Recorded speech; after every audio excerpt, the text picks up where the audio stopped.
What up, world? What up, world? Yeah, it's your boy. We back. It's your boy, Shelvin. Lady K. Lady K. True 102. We even have some guests on here. Would y'all please introduce yourself? They can hear you regardless if the mic is right there, but would y'all please introduce yourself right here, Miss? I'm Rosalind. Hey, how you doing, Miss Rosalind? Can you tell us a little bit about yourself real quick?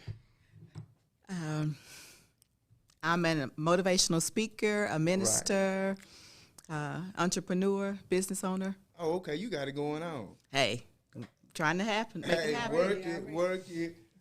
What we got? Hi, I'm Cornella, and I guess I'm an entrepreneur as well. Okay, I'm sorry. I'm Cornella, and I'm an entrepreneur as well, and I'm on the show for my cousin. All right, look, we're going to be switching mics a little bit. We got 4 mics. We're going to make this happen because this is a very, very exciting conversation for me. I've never heard of this before, but we have a name to put to this segment here, and we're going to get to the name in a minute. But listen, we understand here that what we're trying to do here at the podcast is we're trying to be a positive platform, and what we want to do is give a voice to the voiceless. This is our intention. We want to open up positive conversation because we understand that there's a lot of negative conversation in this world that's not building our community, that's initially and inevitably turning it down. So we just want to be the voice for, those who need a voice. There's a lot of people out there who are going through situations right now that we can't even fathom or understand, but we want to step in and intercede for them. We want to be that voice for them. And this is what we're doing here at the Chatterbox, where we chatted up. So y'all, we are so glad y'all came to chat with us. Just one thing, man, I want to say, man, look, that COVID is getting back bad. I know, I don't know if you believe in it. I don't know if you understand it, but listen, just take precautions anyway. The last thing you want to do is say, man, I should have did better, or man, I could have did better, laying on a hospital bed gasping for your life. That's the last thing you want to do. So let's just take precautions, man, for the community. If you don't take precautions for yourself, at least take precautions for somebody else. You understand what I'm saying? Because I know a lot of people. I just lost a good friend over the weekend to it, man. Rest in peace, Mark Tavis, man. We going to miss you, man. Really good dude, man. It was unexpected all of a sudden, man, and it just happened. Broke my heart. I'm praying for his family, man. I'm praying for all his friends, man. I know it hit us hard. It was a really, really great impact, man. He really put smiles on people's faces. He was really loving dude, man. It was nothing you can go to him about, man, and he couldn't make it a joke. I guarantee. I don't care what it was.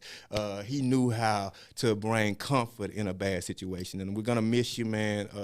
But, yeah, please be safe, man. And there's a lot of stuff going on in the world, like the Taliban takeover, man. We don't know what's going to happen, man. It could go bad. Y'all just be in prayer for the world. The world is in need of prayer. If we don't need nothing else, we sure need some prayer, amen? But listen, we want to go into the segment real quick. We're going to double back real quick and talk a little bit about what we was talking about last week, which was a very, very sensitive topic.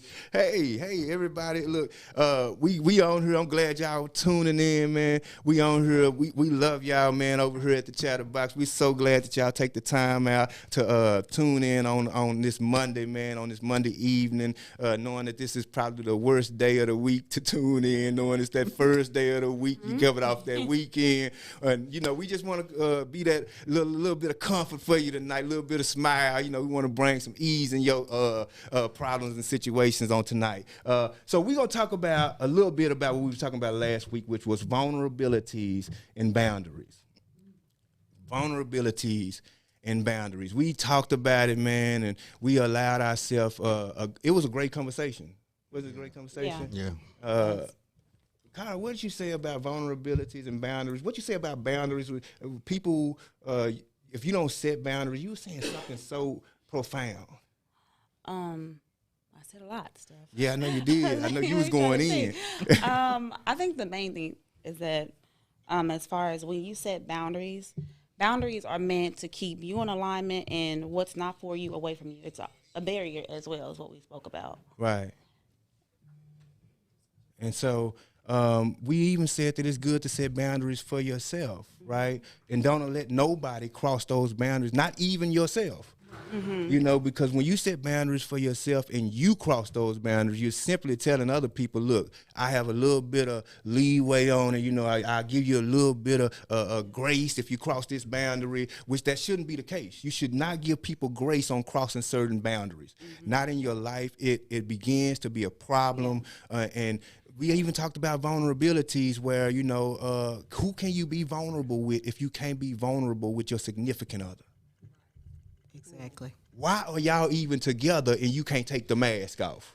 You mean you go to sleep in the mask and wake up in the mask? And people do. And comfortably. people do. Comfortably. People do, comfortably.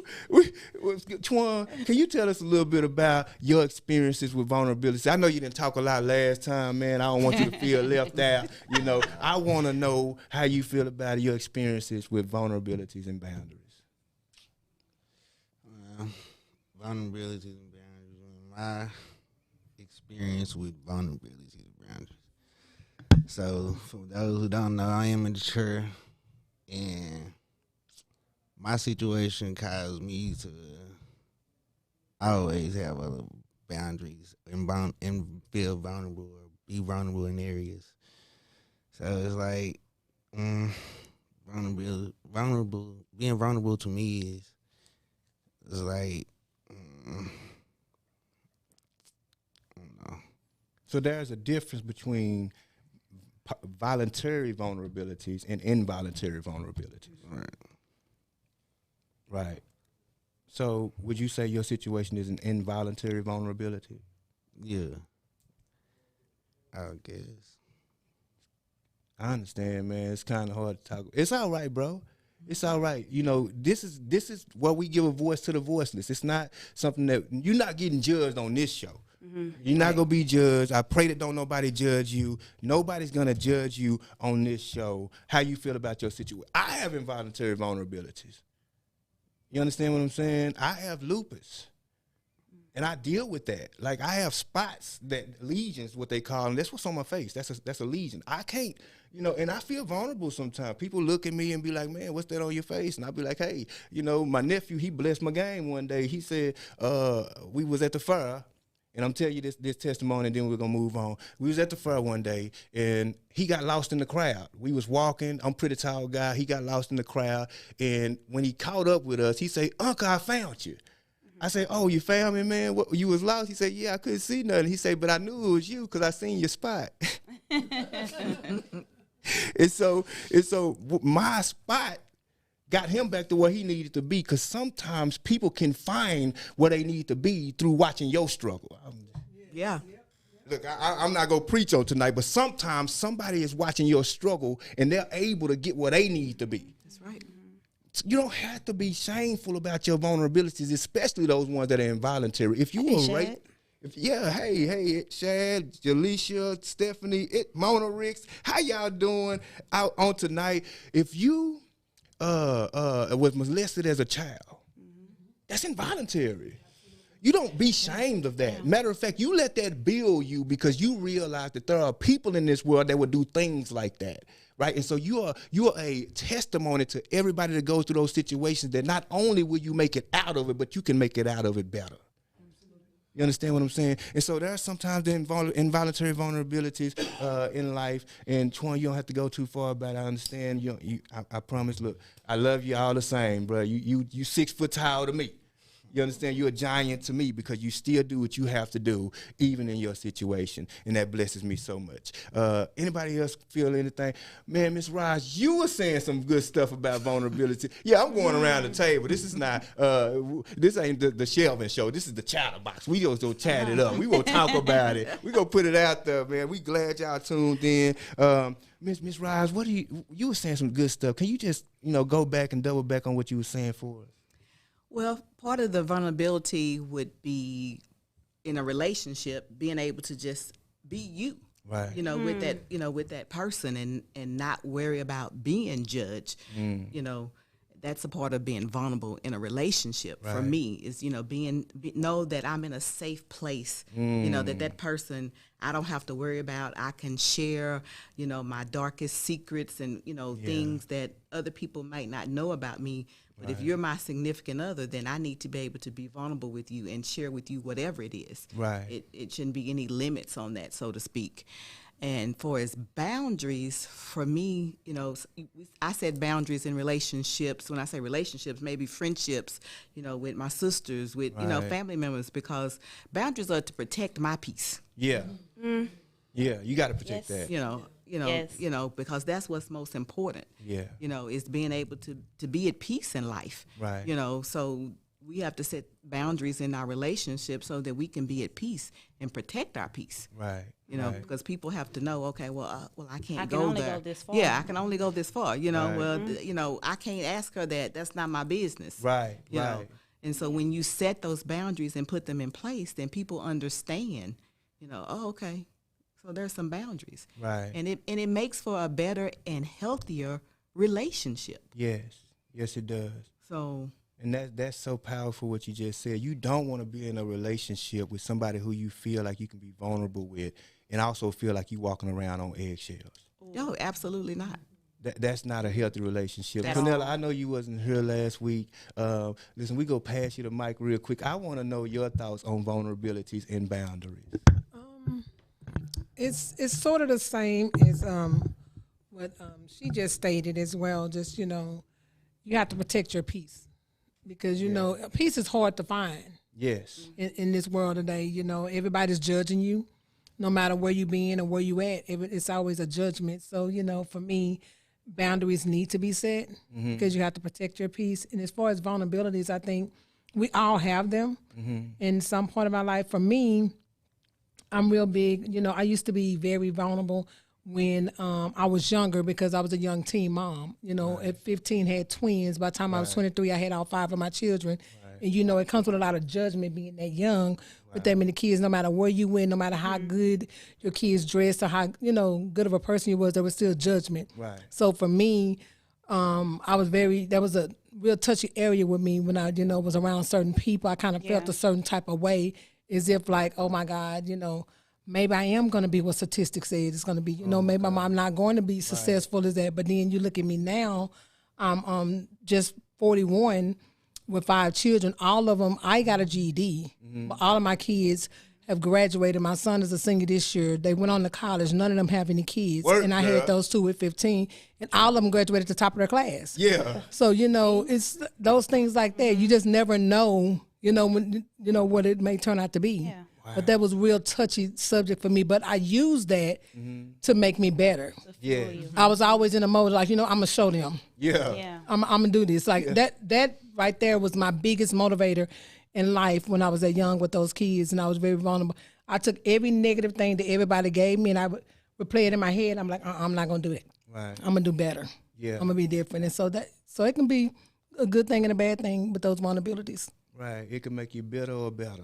It sure And can. you chose to make it better. Absolutely. So let me ask you this, because I was just thinking about this when you were saying this. What would you say to that young girl who's out there right now, battling, trying to become, but she's having a problem because she's just entrapped in all of her current circumstances? She doesn't feel like her life is going to be able to be changed. She doesn't feel like it's going to go nowhere. As a matter of fact, she has gotten comfortable and complacent with welfare. She's good with welfare. She's good on Section 8. This is all she has. This is all her aspirations. What do you tell her?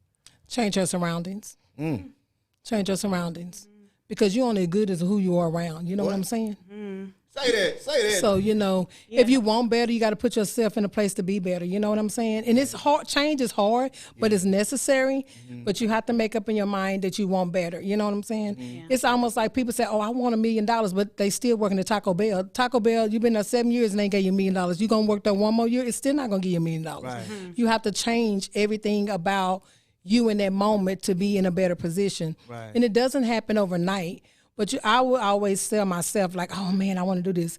But I always would say, okay, God said, for every one step you take, I take 2. Yeah. So I kept taking that one step, knowing that he was moving me closer and closer. Even when I didn't see it, I had to believe that I was getting there. Right. You know, and then after a while, you turn back and look, you're like, I done came a long way. My God. You just got to keep going forward. Even when you don't see it or feel it, just know that you're moving and know that you're going somewhere. Right. But definitely change your situation and change the things that you can change immediately. Immediately, and the things you can't, just keep working toward it. Right. And then you'll be better.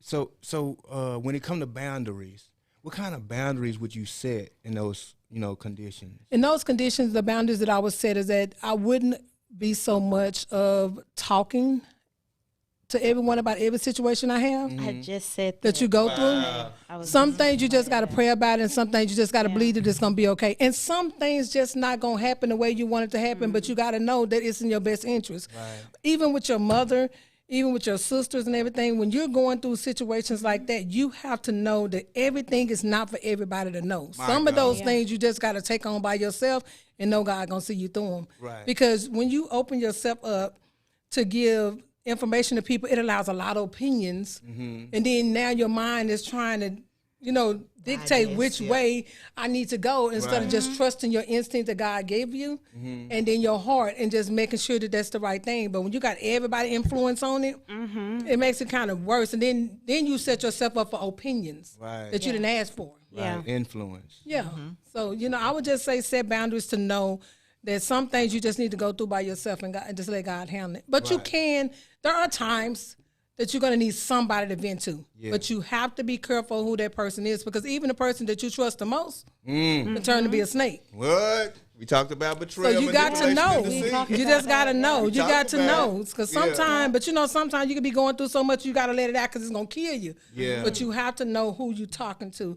And be sure that you're talking to someone that's going to give you the real. Yeah. Not what you want to hear, but really, even if it hurt, they're giving you the real. And you have to be able to receive it and understand it and just say, okay, I got it. Yeah. Yeah. But you got to be able to be in a position in your life to be willing to be vulnerable. Yeah. To take in what somebody finna give you that might not be what you want to hear, but it's what you need. Girl, talk about it. So you know what I'm saying? Talk about it. That's the type of vulnerability in a relationship is you want that person that regardless of the situation, if I'm wrong or if I'm going through something, I got an issue and I come to you, then give it to me. Right. Yeah. Give it to me real. Don't give me what you think gonna make me feel better. Right. I'm being vulnerable with you. I'm laying this out here, so I want that back in return. Right. And not judge me. Yeah, Don't judge me. Ain't that something, man? Yeah. You got to follow the example of Joseph, right? Yeah. Don't tell your dream to everybody, baby. Absolutely. That's right. He told it to his brothers, and shoot, he ended up in a hole by his brothers. Right. So, yeah, you got to take that example really, really carefully, man. That's so profound. I'm so glad you came on tonight. This had Thank to be you for God. having- I I didn't know, even right? expect her to come on tonight. I was. But God is so good, man. Somebody out there needed to hear that. And even if they don't hear it tonight, somebody needs to hear that. They might listen to it later on in the week. And I want to piggyback a little bit on what she was saying too about changing the surroundings. Because so often, we have friends, we have people that we talk to, and if you're the smartest person in the room, I'm gonna need you to move to another room. There you go.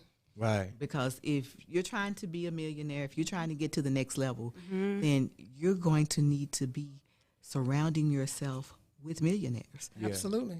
You got to be in the room with those people, because how are you going to get to that level? Because they already know, because they're already there. So they've already treaded that path. Right. So you're trying to get where they are. So you got a code switch. So, hey, you got the code switch.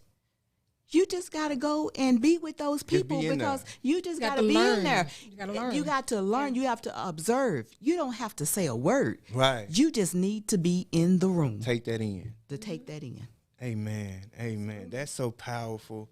Man, look, we have some very profound people coming onto the chatterbox. Listen, we just chatting it up, man. We have a few people who are saying good stuff. Lady Mona Dixon say this is a good conversation. Shad say in the world we live today, it's hard to show vulnerability, which it really is. You don't know who you feel safe around. Yeah. You don't know who to. Because some of your safest people be the ones, stabbing you in the back or setting you up. man. It's a lot of teenagers, when I'm talking to my children, and things, some of their friends, well, I'm not going to say their friends, so people they went to school with or, grew up with, when they, get killed or shot or whatever, it be the very person that they was running with that set them up. Wow. And they didn't never see it coming. So, it could be anybody. So it's hard to be vulnerable. Yeah, leeches makes because some people take your very weakness and they use it against you. I was getting ready to say that. They use it against say you. that. Or your trauma. Yeah. Telling people your trauma. And then for whatever reason, I feel like it's extra loud. But then for whatever reason, they'll weaponize it against you. Your trauma, things that you've gone through. Well, you went through, suddenly it's a preach moment. You went through this because of this. Or maybe, for example, I'll give myself for an example. From a previous relationship, I was with somebody, and I just, with any relationship I've ever been with, I always feel like I want to be as open as possible. I want to be able to say whatever I need to say. And whatever I've been through, I want to be able to talk about whatever that is. And I talked about a specific time when I was walking to school about a sexual assault when I was walking to school that happened when I was on my way to school when I was 12 or 13. Wow. When I was 12 or 13. And later on, for whatever reason, down the conversation, because I did not want to do what this person wanted me to, suddenly that sexual assault was, you probably wanted that. It was flipped like that. And then it was told to other people. And then suddenly I was a prostitute. I was this, I was that. And that's really, sexual assault is really hard to cope with, to get over, to get past. And to be able to open up and say, this happened. And that was the first person I ever told that happened. That particular moment happened. For that to be weaponized like that, it made me realize that sometimes that I needed to be more mindful of who I'm opening up to. Right. And not just trust what they're saying or what they show you as, this is who I am to you and you can be an open book. Not to just trust that, but pay attention to their actions. And when I reflected on that today, I was like, Shakara, nothing that this person did ever showed you that you could trust them in that way. Wow. Nothing. And you ignored that. People tell you who they are by their actions. Absolutely. Right. Absolutely. And I learned to stop listening. And start watching. Yes. And accept what I'm seeing. Not be like, okay, I see that, but I want it to be like this, so I'm going to handle it like this. No, it is what it is. You can't turn that duck into a dog. Well, and plus you have discernment. So exactly. you knew in your heart, but you didn't follow your gut feeling, because so often we want people to be somebody else that they're not. Wow. And that's us putting our expectations on people. Yeah. And so I've learned to not expect me from other people. Absolutely. Wow. You say that one more time. I have learned to not expect me from other people. Ooh. You get what you give, huh? And that goes always true. Now that goes in relationships, when you get in relationships, because again, when we was talking about perception, ultimately we get into relationships or we have friendships with people, your girlfriend and your homeboys and stuff, because what we perceived them to be when we saw them, like, oh, he might be a cool person. So you gravitate to him and you start to have conversations and things, and then you become friends or you go into a relationship. But then we see those flags, which are the warning signs God give them to us. We just, oh man, that's just today. They were just having a bad day. Or he ain't always like that. Then you find yourself in this friendship that you call your best friend. That really wasn't never your best friend or your boyfriend. You get in these ships relating. Like I tell my children all the time, anything to end with a ship mean two. Right. It's two. If it's ship, it's more than one. That's the end of the ship is two. Relationship, commitment ship, anything with a ship is two. So you end up in these things that's two, and these flags are always thrown. Ain't nobody blowing no whistle to stop nothing. Not nobody. You just keep going. You keep going for long. It builds up tension. Now you hate each other, and now it's in turn something good to something bad that could have been just ended if you just would have followed the warning sign. Like, hey, you may be a good person, but not for me. Right.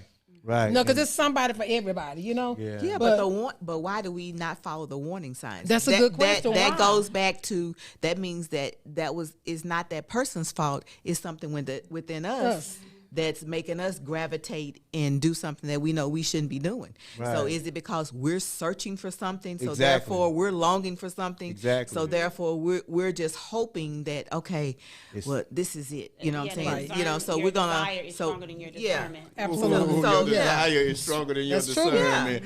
So it's some good stuff going on here tonight. Look, I would hate to get off this topic. Okay, yeah, There's some good stuff. It's going. Look, I really don't want to get off. I do have to read what Fatima Greer said because it's very, very powerful. She said, one of my involuntary vulnerabilities is that I'm pigeon-toed. And it used to bother me, especially when people made comments. But when I started to accept and embrace all of me, I no longer care what people said about me, and I'm happier for it. Right. Yeah. Yep. I think what you just said was powerful. You're searching for something. And you was talking about ships. The crazy thing about ships are meant and built to take you somewhere. They're meant to get you to a destination. And if you're in a ship that's not getting you nowhere, chances on are now. you're not All in right. a relationship, Come on. you're in a situationship. Yeah. Right. And situationships happen. Right? You end up in a situation that you did not expect with somebody that you did not expect to be in it with. Hanging out at the dock. Just hanging out. Just anchored at Just the hanging dock. out. Hanging out at the dock. Ain't swimming out, ain't sailing out, ain't doing nothing. Just hanging out. You still got the anchor down. The anchor ain't even lifted up. No, Yeah, just still anchor. You might as well be Look at the fishing. waves long enough, it'll make you You feel might like as well you're be moving. fishing. That's what be happening. Looking at them waves, you ain't going nowhere. It's just they My moving. God, and Just that's there. so powerful. Listen, we was talking about it, man, and we probably gonna have to have another segment on this because this is so powerful, and I believe it's gonna help so many people to realize what they're in. Because sometimes we don't even realize what we in until we get an outside view. Absolutely. A lot of psychologists would say you can't see the forest for the trees. Ooh. You can't see the forest for the tree. You're so deep in the forest, you don't even realize how to get out because every time you turn, it looks the same, but you can't figure out a path to get out. And the psychologists say, I'm on the street and I see you. And what you need to do is listen to my voice. That's what Jesus is saying. Listen to my voice. I'm calling you out. The problem is we keep on getting confused with the voices. And my pastor says this all the time. Whoever has your ear has your influence. What are we listening to? What are you listening to in your life that's causing you to go in this rapture, in this continuous circle of trying to be better, but you can't figure out how to get there? You got to watch out who you're listening to because like Canella just said, when you're listening to certain stuff, you gotta just, you gotta do you. Like Fatima said, I embraced me. A lot of times we don't embrace ourselves because we don't feel like we're worth embracing. That's right. Absolutely. But We have that's lost- why we're in those situations. Right, right. And so we're searching. We're searching. I said this one time, man, look, sometimes we get into relationships and we don't love ourselves and expect somebody else to love us. That's right. Or either it can be this, because I remember when I was younger, until I matured, because again, I had children at 15. Right. And that's when you're a young lady trying to learn yourself. But I had a freeze on that because I had children. I went straight into parenting and taking care. I was on a mode of just, hey, I got to take care of these kids. Right. But yet I had not discovered myself.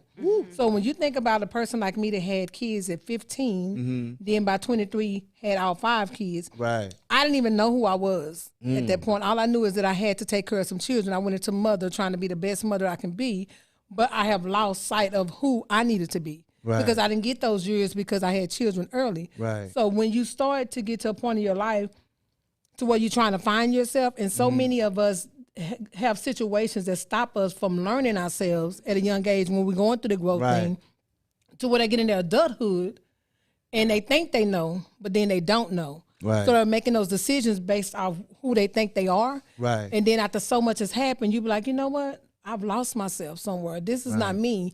Or either you have your standards, this is what I want, X, Y, Z, and when it don't go this way, you feel like you're not good enough to get what your desires are. So you dimmy yourself down to accept other because you feel like, okay, I've been wanting these things because these are desires of my heart. Right. And I haven't gotten them. It's been 7 years. I still haven't gotten them. Maybe it's me. Or maybe it's the way I'm thinking. Maybe I'm not good enough. So then you start to dim yourself down. Say, okay, well, maybe I wanted a lawyer. Maybe I can't get a lawyer because I'm not degreed up like that. So a lawyer, a dude that's a lawyer, not gonna look for me because guess what? I just got a GED. Right. But that's not necessarily true. It's the things you just start to dim yourself down for because you Right. felt like that in 7 years, if you ain't got it, ain't then gonna you get can't it. have it. Right. Right. So then you start to change those things and alter those things and start accepting whatever. Then you start dealing with the dope dealers, the trappists, because you're like, you know what, this is my surrounding. Right, This is what I'm used to. So this is all This I can all I get. got. Because this is where I was raised, but it's not true. So it's a lot of that goes on. You know, you just start to change yourself because you don't stand still and wait on God to Right. give you what you need. Wow. Because we want it when we want it. We want it when we want it. We're in a microwave gratification world right now. Everybody Right. wants stuff instantly. You don't Right. want to wait for it. You don't want to put in the work for it. Or you don't want to put yourself in those areas like you Microwave say. Move into relationships.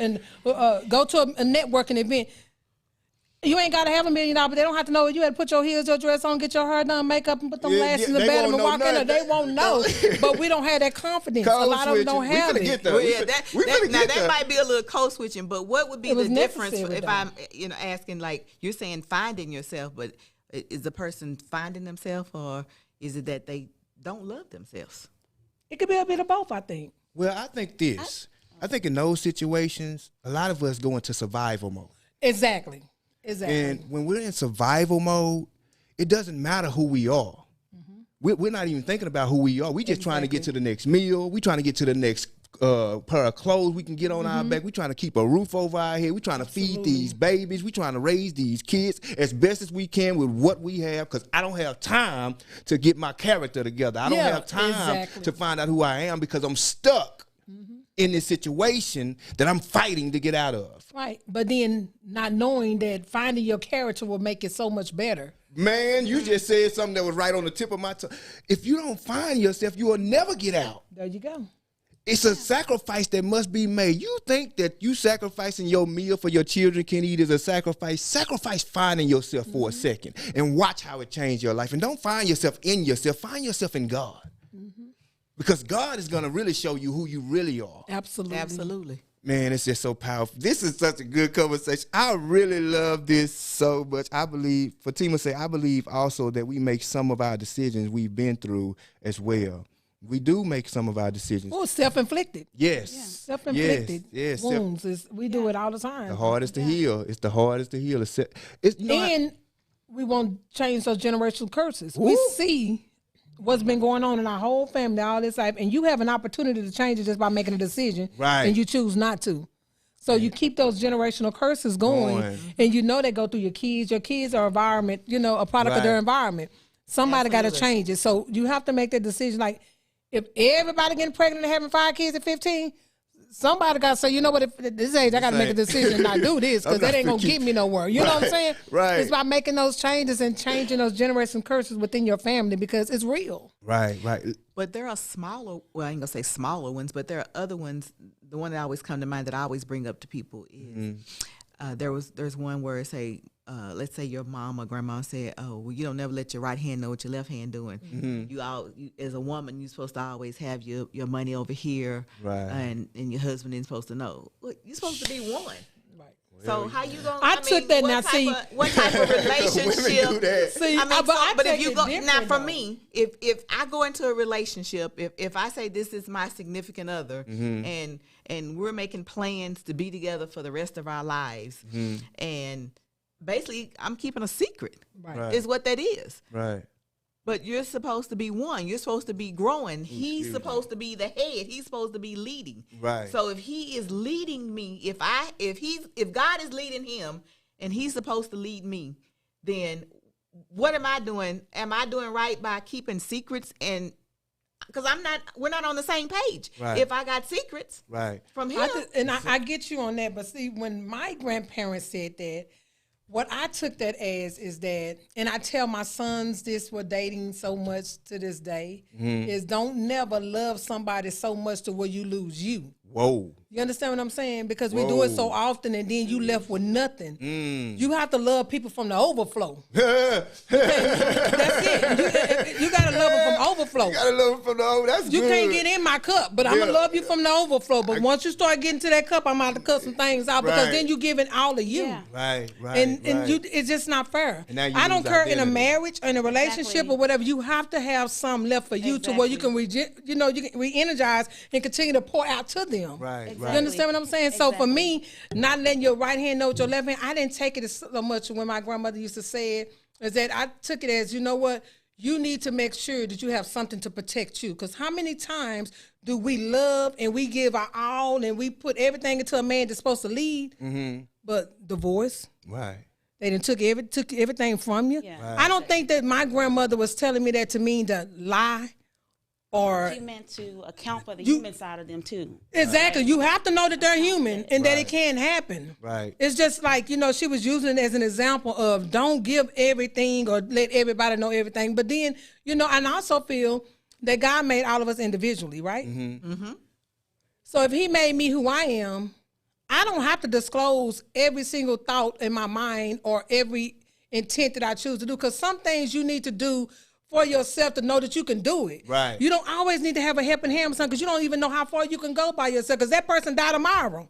You so much of giving and telling and used to this person helping you. Now you don't have it. That's why a lot of people, once their significant others die, they get lose their lost. identity. They lose it because they've always had that help. Right. But you got to keep something for yourself, and you have to, like for me, I'm going to always keep a separate account from my husband versus account with him. Because Right. at the end of the day, my separate account is for me and what I want for me. Right. I don't need him to help me with this project. I want it for myself. Hey, man, this is the owner of the podcast. This is Calvin Hill. I couldn't wait for him to come around here and get on this Come on, camera. Calvin. He is the reason we are able to do this every Monday, man. Look, hearing eyes.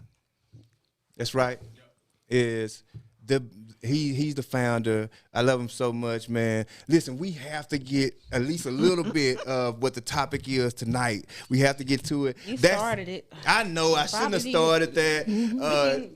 With so many profound people on here, man, but I love it. I really do, because, man, we don't get this on a regular. We don't get this on a regular. What we get on a regular is, never mind, but we don't get this on a regular. We get a lot of, y'all know what we get on the regular. I don't need nobody to the playing. You ain't holier than thou and all that. You ain't been all saved all your life. You know what we get on the regular, but we need this in the community. Welcome on, Baba. Shad, man, you come in. I'm glad you're here. We have to change the way we think to get a new way of living. Absolutely. We do, and that's just something we have to do. And if we don't do that, then we'll be stuck in just generational curses. Limbo. Stuck in limbo. Generational curses. But tonight, we're going to talk about code switching. Code switching. Now, Miss Rise is going to give y'all the definition of what code switching is, because, listen, I got a funny story before she give you the definition. I was asking everybody I knew what code switching was, because I had never heard of this before last week.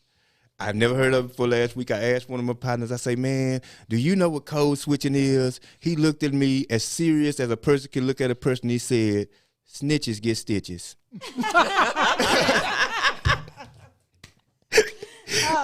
I couldn't even respond back. I was like, oh my God, no, I don't think that's what they said. This ain't the G code, bro. This ain't the street law, bro. That boy said snitches get stitches. Not that code. That's not the code we're going for. I didn't have no response for him. All I could do was shake his hand, tell him I love him, and just go on about my business. But Miss Rice, what is code switching?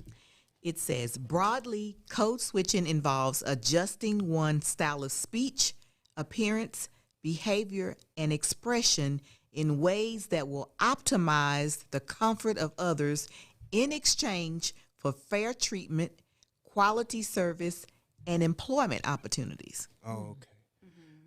Code switching. So if you have never code switched or never heard the word code switching, you just heard the definition of what mom and them used to tell us when we was younger. You can't go into this place acting like this. You can't go to this place acting like that. You got to know how to keep your composure and know how to act in certain atmospheres. And if you can't change the way, I believe you called it a chameleon now. That's what you said. You're a chameleon now. You change with the Chameleon. Not the rapper. Oh yeah, Chameleon. Hey man, I'm so hood I can't help it. But I love chameleon. He used the color changing lizard, man. We're going to need you to code switch. We're gonna need you to code switch. I'm so glad I don't have to code switch over here, because I love my people. I love all people, man. But code switching, what do you have to code switch? Do you do that? Yes. You do? Yes, I do. See, she just did. Okay. What about you, Canela? You code switch too? Absolutely, every day. Twan, you be code switching? Can I guess unknowingly? You can. That's Yeah. that's good stuff. Unknowingly. You can You hear your unknowingly mother code talking switch. to the bill collector or whoever. That voice, like my mom. Man, I don't. Until you know this, my mom, if a bill collector called, if a professional would call, you know Switch it how up. my mama talk. Mama's real loud. She's Play country. too much. But if it was a more professional, it was a need for her to be more professional. Mm-hmm. Hi, I'm Shrey. You know, all that would, Switch it up. change. Lord have mercy. More lighter, more smiley. And what I learned, as far as code switching, it's required of you. Mm-hmm. In the beginning of my work career, I was in a call center. Mm-hmm. It's required of you to code switch. And the reason why, at first it was very offensive to me because I was like, you trying to make me, Right. act like these people. Mm-hmm. And I don't want to look like I'm whitewashed. Right. But the ideal is this. When I'm on the phone in this tone Mm-hmm. and I'm speaking to someone on the other end, for some reason, the depth of my voice does not sound friendly. It's not welcoming. Right. So they suggest for you to lighten your voice. Right. So instead of like, hi, my name is Shakira, whatever the way I'm talking now, it'll be more like, hi, your voice goes up. It becomes more professional. You speak shorter, slower, all of that so that someone else can articulate that. Right. And you run into a lot of different issues. My beginning issue was like, I don't like to feel like I'm trying to be something I'm not. Ooh. I don't like that feeling. I did learn that I can speak to you like this, and obviously there's nothing wrong with me talking to you like this. Uh-huh. And having to do it differently when I'm at work, Mm-hmm. it changed for me as far as how I see it. Mm-hmm. I don't look at it like a negative thing. Right. It's a money thing. Oh, it's a money And thing. people don't. Ching. I work in mortgage industry, mortgage processor, and I was a loan officer. Right. Loan officers make a lot of money as far as their bonuses, and I make my money off my talk. Ooh. And when I'm talking like this, it's a lot of people that are just shut down for some reason. They feel like you don't know enough. Right. But when I'm like, hi, this is da da da, all of a sudden they talk to me about everything, all of their this, all of their that, their assets, their whatever, and I get my job done. I'm not sure why it's like. Well, I think I'm sure why it's like that. But Why you feel like it's like that? because it is like that because the stereotype is that if you're black, you're not knowledgeable. Mm. And if I sound like I'm ethnic Mm-hmm. in any sense, it changes my audience. It changes the way that they Perception. accept me. Yeah, and the their perception of me. And that's why. Mm. When every now and then I'll get somebody that's like down to earth and just whatever. Cool. And they know what I'm doing. Right. And they hate it and they call me on it every time. Yeah. You don't gotta talk to me like that. I was like, okay. And they I think call the you on it world every is getting time. there. Yeah. I think the And world's getting there. And I feel like every now and then when I'm at work, because you'll code switch with your coworkers as well. Oh. And most of people at my job, they don't look like me. Right. Everybody's white or Indian. They don't look like me. So they already, in my mind, I feel like you already have this perception that you think I'm going to be a certain way. Wow. You think I'm going to be aggressive. You think I'm going to be this. You think I'm going to be that. So every now and then, I'll feel like I'm being tested or getting ready to be ran over. And then my sister voice, it's a little bit rougher. Huh? Hey, watch out there. wants to come up. But the way that you break things like that or break down the ice, because people are only acting a certain way because they have perceptions that they were fed too, just like we were fed certain perceptions of ourselves and of others. Right. I'll send emojis out because we can only live chat or group chat. And so if a coworker does something that I like, I'll send them something like Fresh Prince where he's doing that hand slap. Oh, yeah. Yeah, and it just breaks up everything and makes people feel more comfortable. So people get off edge and you're allowed to be yourself. Right. And you just have to make room for yourself at the table. And that's the bad side of code switching, is that you're not making room for yourself. You're telling somebody, okay, I'm willing to dress like this, be like this, to be at your table, when really you're the table. I have the skill set. I'm bringing it in. Say you are the I table. bring in the money. So I should not have to adjust my collar too much. They're not adjusting for you. Right. They're not adjusting for you. So you should not feel obligated to adjust. Just know when you need to work a room. Right. Yeah, so you don't feel like you're a clown at a circus. So you got to have a good timing about it. Yeah. I understand that. Fatima says she used to call that her phone voice. Yeah. That's what it is? Yeah. And that's probably why sometimes that's why we have to have our own tables. Ooh. So if I have my own table, I have my own business, I have my own this, then I make the rules. Yeah. Right. So it's me. So now you're in a position where you may need to code switch to be me. in my circle, to be in my table. Right. Man, you know, all my life, people always ask me, why you talk like that? All my life, ever since I was a little boy, people ask me, why do you talk like that? I'm talking about black and white. Like, this is how I've talked all my life. Now, in my thugging days, don't get it twisted, it was some street stuff, but I was street savvy, but I still had that, I don't know, proper etiquette with it. I would sound funny. People would always tell me, bro, you don't sound right cussing.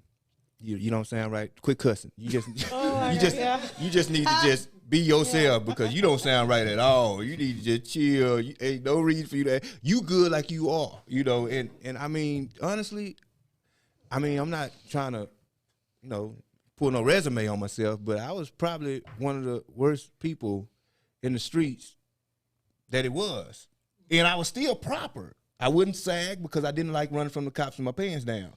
I'm telling you, I had sense. I couldn't run from the cops with my pants. I got long legs. I couldn't run from the cops with my pants down. No, man. And I always lose stuff, and I ain't gonna say what I lost, but I didn't want to lose it. Yeah. So I was very careful in the streets. But have y'all, I'm on the chat line, in the comments, if you've ever code switched, can you help me? Have you ever code switched and why? Let me know if y'all code switch. Did you code Twan? How you? I was talking to Twan. I'm gonna tell y'all what he gonna say. Nah, I ain't gonna tell y'all what he gonna say. What you gonna say, Twan?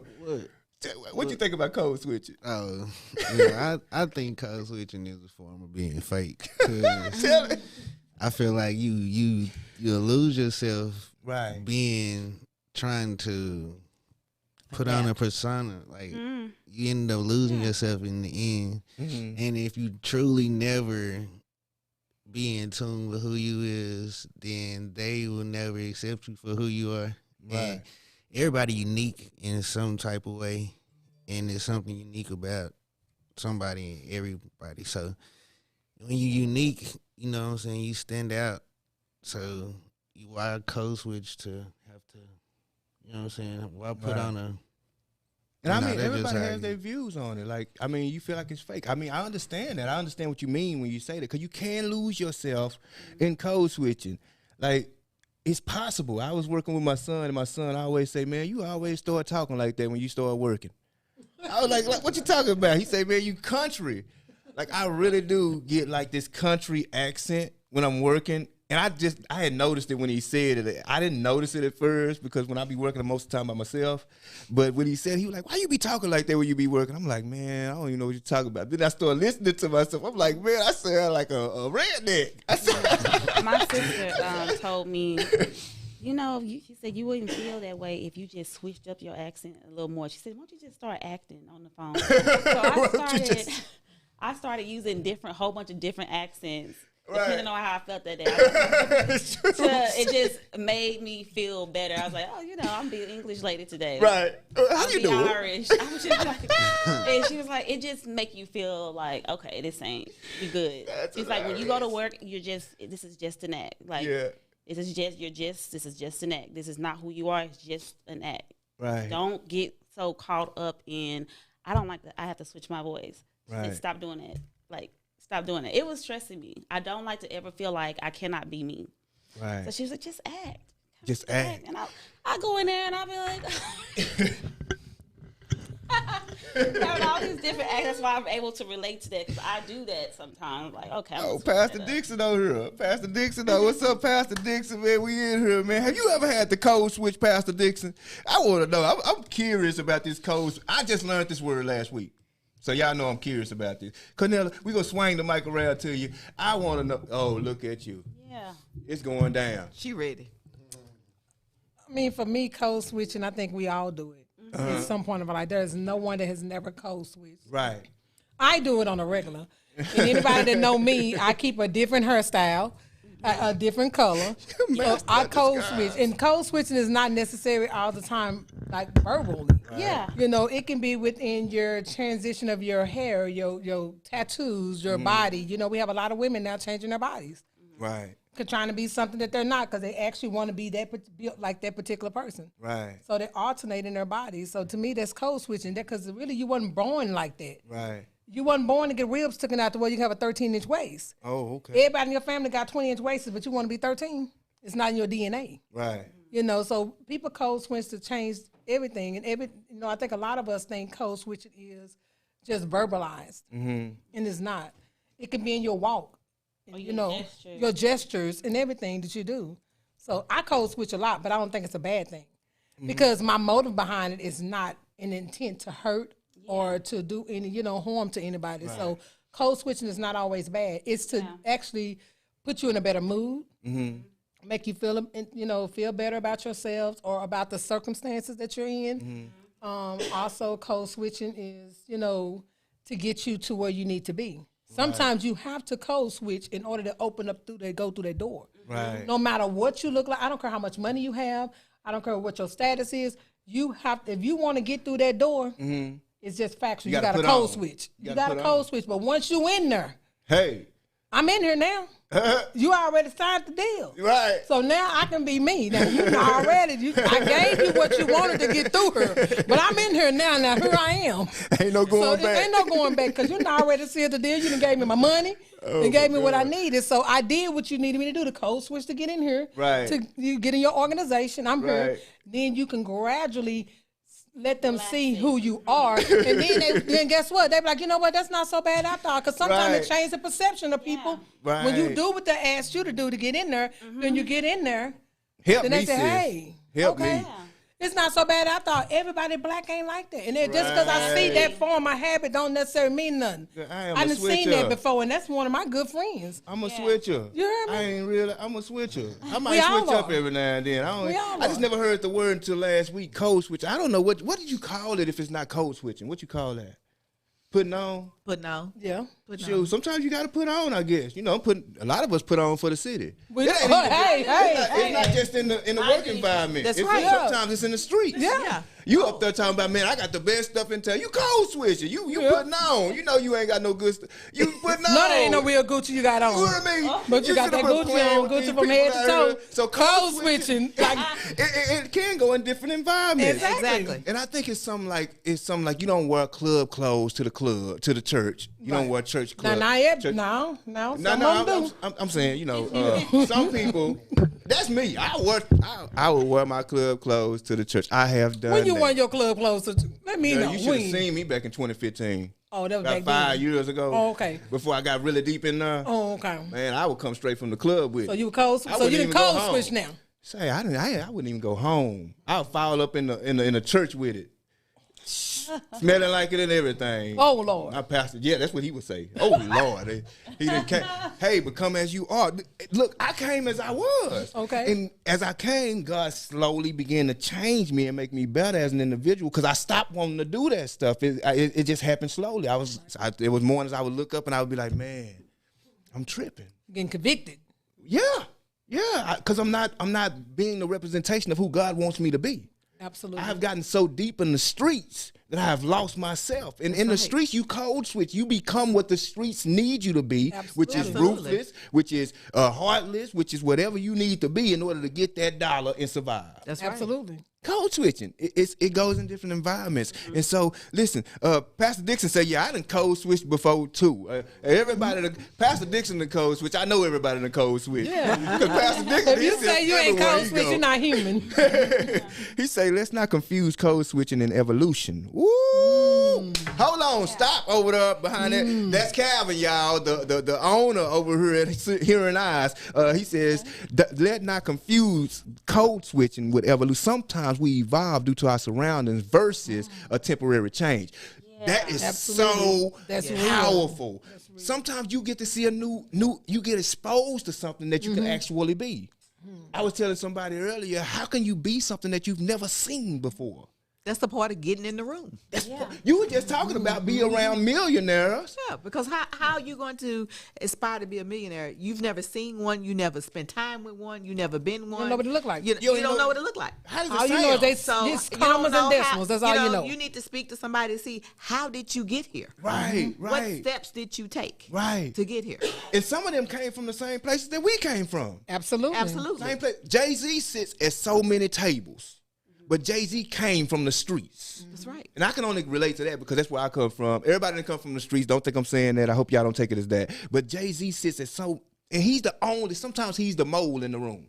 He's the only black person in there, and he's code switched so well that he's able to make decisions that other people who don't even have the authority he have look at him like, how did this get this authority?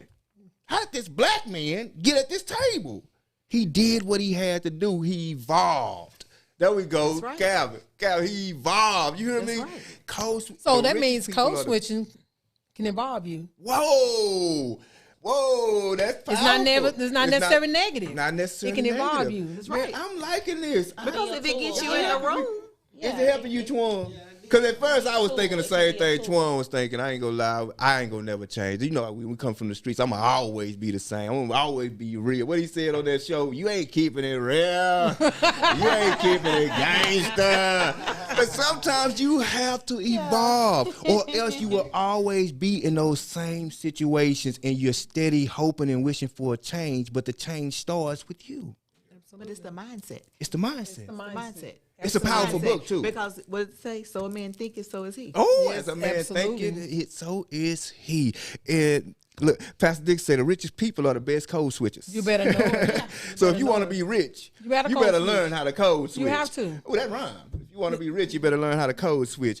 Where I come from, we call it being versatile. That's what Okay. Pastor Dixon said. That's versatile. Yeah, You man. got to have versatility. I got a lot of it. Oh. I done seen you change up in one got a day. lot You of done wore versatility. three hairstyles, 3 different suits. I didn't know who you was one day. You remember that day in church? I said, God, I didn't even know that was you. You stuck in the, man, it blew my mind. But this is so good. I think we're building a great conversation off this because there's so many people out there who believe, like me and Twan believe, that code switching is fake. Like, why are you changing up who you are to get on the table? That's probably why I ain't got I think too many code switching tables. is necessary. It is. But I'm just saying that was my mindset before. I've never heard of this before. I'm being honest. This is the first time I've ever encountered this word. I've ever had this conversation, and I'm evolving. So I just had a thought. Do you guys think that code switching is a part of growth? It is. In some instances, It is. absolutely. Yeah, Yeah, in some yeah. instances, especially if you understand that it's a tool. Yeah. It's just like money. Money is Yeah. a tool. Uh-huh. You know, You just got to be careful How you use how it. you see? use it, Absolutely. how you Because- apply it. if you code switch too much, you might be switching up a little too much, and now you don't know how to act in certain environments. Yeah, because I believe code switching can cause instability too. When you're not aware of why and your motive behind it. What's the tool? What's the So you definitely have to know what your motive is so you can stay stable with it and have some stability, because doing it too much and making it a habit just because it's the thing to do, Right. it causes a lot of instability and you don't know where you are. You're all over the place. Yeah, like a bad way to use it would be if you need it for a sense of validation. Oh, yeah, very bad. Yeah. That's That's like powerful. Can you go a little deeper with? We running out of time. I want to give everybody a chance to talk. Can you go a little deeper with that? We gonna give some final words from each of us, you know. And I mean, we out of time. I mean, these are good conversations. Y'all join us next week, man. We gonna be talking about another topic that's gonna blow your mind. Please tune in every week. These are the kind of conversations that are gonna grow our community. Yeah. I guarantee it, because y'all just grew me tonight. I got chills and everything. I'm telling y'all just grew. I thank y'all. Thank y'all so much. Y'all helped me so much. Calvin, you just blessed me with the evolve thing. I have evolved. You hear me? Say, and we go get it. So Can you go a little deeper So, with that? as a sense of validation, as in, I need you to accept me. This makes me feel important. That's the wrong angle, Right. Because you're needing to. That's going to affect your self-esteem. Right. That's going to affect your self-worth. Right. That's because you're using it as a sense of, this is going to bring me some type of importance to you. I need you to make me feel important. Right. That's the wrong way to go. Right, because it's ultimately your responsibility to make yourself and feel if I give you important. the power to make me feel important, how quickly can you make me feel less important? Wow. Absolutely. That's that song that Jay-Z came up with on that album 444. What do you say? OJ. Oh, Y'all yeah, remember what I'm yeah. talking I know about? exactly what you're talking about. I Don't know like the that name of the song. Yeah. That song was so powerful because all he was saying was it don't matter where you go, you're still to them a black man. Absolutely. And you're going to always be a black man and own you. Don't let code switch and become your personality and your Yeah. character. Absolutely. Use it as a weapon and not a as tool. validation. Absolutely. Man, that's powerful. Five, man. Y'all Right. good. Miss Rice, what you got to say? I'm gonna piggyback with you. Use it. Mm-hmm. Don't you let it be a tool Right, so that you can have your own table. right. I would think that would be the ultimate goal, is to have your own table and not worry about sitting at somebody else's. Right. Yeah, That's powerful. Yeah. Cornelia? I would just say my let it favorite grow tool. you. Let My favorite episode. What was that? Yeah, this episode is is my this is a favorite. good one. I just say let code switch and grow you. Mm. Let it grow you to where you want to be. And I mean, just only use it when you need to use it. Make it Right. something that's necessary at that moment to do, Right. to get you where you need to be, or Be get you what you versatile. need to learn with it. Yeah, Like Pastor Dick said, be versatile. absolutely. You We all gotta be need it. flexible. Yeah. What you got? You want to swing it around? I'll just say code switching is not being fake. And, I've learned a little bit today about code switching. And yeah, I'll use it as a tool and let it evolve me. Amen. Amen. Listen, I'm going to read these last comments, man, and then I'm going to wrap it up. Deandra says, causes a lot of insecurities as well. And it will. I think they were saying that off of what you were saying, Shakara, with the validation deal. Yeah. And that's powerful. Pastor Dixon say, if you can adapt to any environment, you then have the opportunity to change it. Oh, my God. You can't change where you're not at. Man, Pastor Dixon, next week we might have to get you up on. We're going to get some more mics. We're going to make this a grander scheme of things, man. There's so many profound and great things on here on tonight, man. Y'all have helped me so much. Darlene said H1. Fatima say use it, don't abuse it. Absolutely. That's powerful. All right, cousin, you on there. Pastor Dixon say you're not fake because you adapt. You're fake when you can't adapt. Damn. Yeah. Man, you preaching on her tonight, Pastor Dixon. You preaching on her tonight, man. We sure got to get you up on the show, man. Thank you so much for y'all tuning in. Listen, I've been blessed on tonight. We have all just evolved. Just a little bit. Just a little bit. We might not evolve. Everybody who knew code switching, you probably just got a perspective from people who never knew it. But for us who didn't know what code switching was, I'm sure it was something said tonight that helped us become and helped us to realize that you don't have to be you in every situation. Absolutely. You'll become a target if you're yourself everywhere. That's what I got from it. You'll become more vulnerable than you allow yourself if you are yourself everywhere. You gotta learn to adapt to your surroundings and be diverse and versatile. Be flexible. It's not fake, baby. You just got somewhere to go. You got a place to be, and the only place you're gonna get there is sometimes you gotta be able to code switch and learn your environment and adapt to it and act appropriately in it. I was saying something the other week. I said a lot of us learn how to operate. We operate in a place that we don't know how to. We learn how to. Man, it was something I said. What did I say, man? You're in a place that you know how to operate. You have a position that you know how to operate. You just don't know how to operate in. You know how to operate. You know how to do the job, but your character doesn't match where you're at.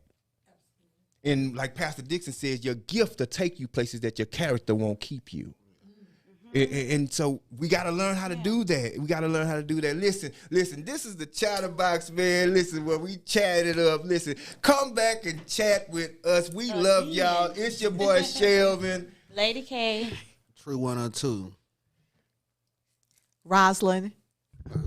And Cornello. Listen, we love y'all here at the Chatterbox, man. We went a little bit over, but we hope y'all forgive us. Come back next week. We're going to have another topic that's going to blow your mind. We love y'all. Straight from us to y'all, man. It's your boy, man. We out. See y'all next week. Later.